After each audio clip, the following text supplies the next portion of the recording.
اعوذ باللہ من الشیطان الرجیم بسم اللہ الرحمن الرحیم وبہ نستعین انہ خیر ناصر و معین والصلاۃ والسلام علی رسولہ الکریم واہل بیتہ الطیبین الطاہرین المعصومین ولعنۃ الدائمۃ علی اعدائہم من یوم العداوۃ الی یوم الدین اما بعد فقد قال اللہ تبارک و تعالی فی کتابہ الحکیم بسم اللہ الرحمن الرحیم لو کان فیہما آلہۃ الا اللہ لفسدتا۔ پروگرام اصول دین کے ساتھ محمد اصغر یزدانی آپ کی خدمت میں حاضر اور بحث کر رہے ہیں ہم اصول دین میں سے توحید کے حوالے سے۔ اس بات کو عرض کیا جا چکا کہ ایک بحث تو اللہ رب العزت کے وجود کے بارے میں ہے کہ اللہ رب العزت موجود ہے۔ یہ بات ذہن میں رہے کہ موجود ہونا یا اس کا وجود ہونا یہ اور معنی ہے اور جسم ہونا یہ اور معنی ہے۔ اللہ رب العزت موجود ہے یعنی اس کا موجود ہونا اس بات کی دلیل ہے کہ کہتے ہیں کہ اس کا وجود ہے۔ اور جب بحث کی جاتی ہے اس حوالے سے تو عام طور پہ موجودات جو ہیں ان پہ بھی تین طرح کے الفاظ استعمال کیے جاتے ہیں: واجب الوجود، ممکن الوجود اور ممتنع الوجود۔ ممتنع الوجود اسے کہا جاتا ہے کہ جس کا ہونا ممکن نہ ہو، جس کا ہونا ممتنع ہو، جو ہو ہی نہ سکتا ہو، اس کو ممتنع الوجود کہا جاتا ہے، جیسا کہ شریک باری تعالی۔ اللہ رب العزت کے شریک کا ہونا یہ ممتنع الوجود ہے۔ ایک وجود جسے کہا جاتا ہے ممکن الوجود۔ ممکن الوجود ہر وہ شے ہے کہ جس کے اسباب فراہم ہو جائیں تو وہ موجود ہوتا ہے، اور اگر اس کے علل و اسباب موجود نہ ہوں تو وہ بسا اوقات نہیں ہوتا۔ جس کا ہونا اور نہ ہونا برابر ہو اسے ممکن الوجود کہا جاتا ہے۔ اللہ رب العزت کے علاوہ ما سوی اللہ یعنی اللہ کے علاوہ جتنی بھی کائنات ہے اس کو ممکن الوجود کہا جاتا ہے۔ آخری اور اصل بات وہ ہے واجب الوجود۔ واجب الوجود ایسے موجود کو کہا جاتا ہے کہ جس کا ہونا ضروری ہو۔ ایسا ممکن ہی نہیں کہ وہ موجود نہ ہو۔ جس کا وجود ہونا ضروری ہے اسے واجب الوجود کا نام دیا جاتا ہے۔ واجب الوجود کی مثال صرف ذات توحید ہے، یعنی اللہ رب العزت، یعنی اس کائنات کا صانع، اس کائنات کا خالق، اس کائنات کا بنانے والا۔ یہ لازم و ضروری ہے کہ اس کائنات کا بنانے والا کوئی نہ کوئی موجود ہو۔ ویسے تو اس پہ ہم نے پہلے بھی جو دروس کہے اس میں کچھ باتیں آپ کی خدمت عالیہ میں عرض کیں۔ آج پھر اس بحث کو تھوڑا سا آگے لے کے چلنا چاہ رہے ہیں۔ خالق حقیقی یعنی اللہ، یعنی اس کی توحید کا مرحلہ بعد میں ہے۔ پہلے یہ کہ ہمارا یقین ہے اس ذات پہ کہ جو اس کائنات کی بنانے والی ہے، یعنی صانع کائنات کو ہم مانتے ہیں۔ کس طرح کا ایمان رکھنا چاہیے؟ کیا یقین ہونا چاہیے؟ کیا ہمارا عقیدہ و نظریہ ہونا چاہیے؟ وہ یہ ہے کہ ان اللہ هو الذی خلقہ۔ اس بات کا پختہ یقین ہونا چاہیے کہ وہ اللہ ہی رب العزت ہے کہ جس نے اس انسان کو خلق کیا ہے۔ وَهُوَ خَالِقُ كُلِّ شَيْءٍ، نہ صرف یہ کہ وہ اس بندے کا خالق ہے، بلکہ کائنات میں ہر وہ چیز کہ جس پہ لفظ شے کا اطلاق ہوتا ہے، یعنی کائنات میں ہر وہ کہ جس پہ شے کا اطلاق ہو، اس کا خالق وہی ذات ہے۔ وَهُوَ خَالِقُ كُلِّ مَا كَانَ فِي الْكَوْنِ، اس کائنات میں جو کچھ بھی ہے اس کا خالق وہی ذات ہے۔ اور پھر اس ذات کے بارے میں یہ بھی ہمارا عقیدہ و نظریہ ہونا چاہیے کہ وَالْمُسْتَحِقُّ لِلْعِبَادَةِ، کہ عبادت کا اگر کوئی استحقاق رکھتا ہے تو وہ صرف وہی ذات ہے، اس ذات کے علاوہ کوئی بھی مستحق عبادت نہیں۔ عبادت صرف اور صرف اس ذات کی ہے، اس ذات کے علاوہ کوئی بھی لائق عبادت نہیں۔ اس بات کا نظریہ اور سوچ اور فکر اور عقیدہ رکھنا مسلمان کے لیے ضروری ہے۔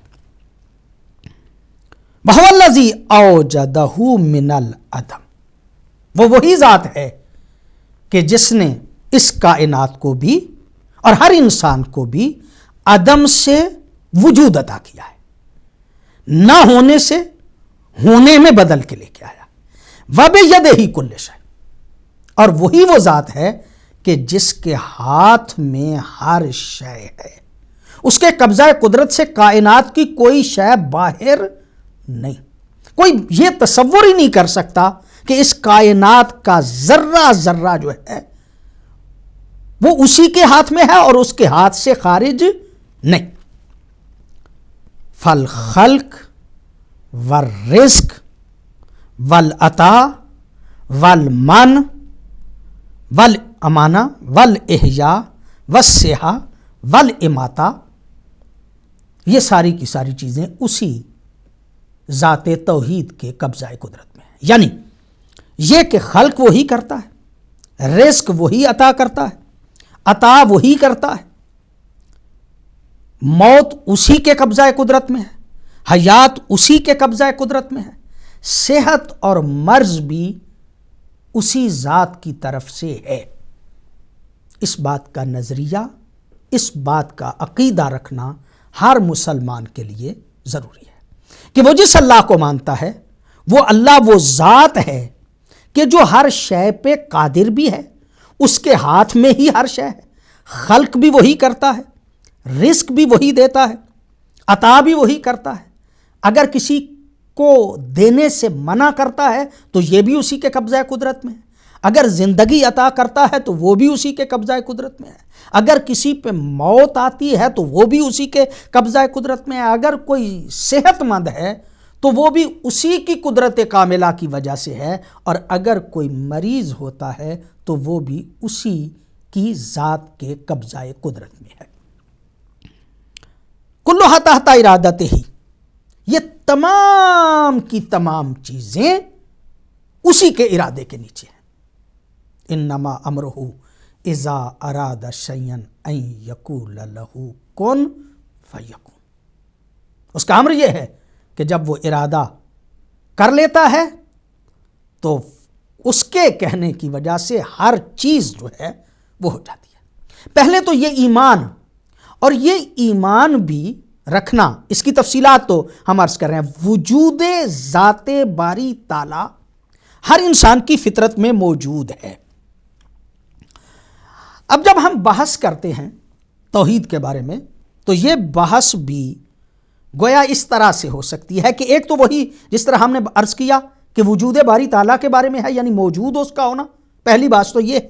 اور جب ہم مان لیتے ہیں کہ وہ اللہ رب العزت موجود ہے دلائل کے ذریعے سے، اچھا وہ دلائل جو دیے جاتے ہیں کہ اللہ رب العزت کا وجود ہے، یعنی وہ ذات موجود ہے، تو اس پہ جو علماء کرام نے دلائل بیان فرمائے ہیں، ان دلائل میں سے پہلی دلیل دلیل فطری ہے، یعنی ہر انسان کا باطن